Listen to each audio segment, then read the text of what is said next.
দেখেন আমাদের গ্রামের বাড়িতে আসছি, দেশের বাড়িতে, যেখানে থাকা হয় না।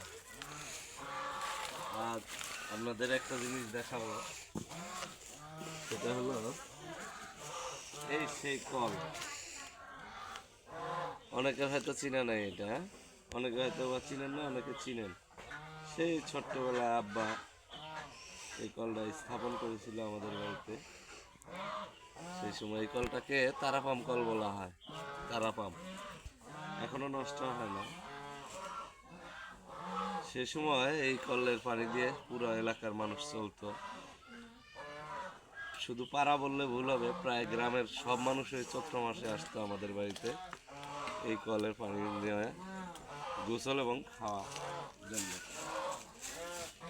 কি ভাবছেন কলটা নষ্ট হয়ে গেছে? না, এখনো নষ্ট হয় নাই। দেখেন এখনো পানি উঠে, এই যে দেখাচ্ছি, দেখছেন এখনো এই কলটায় পানি উঠে। এটাই সেই তারাপম কল।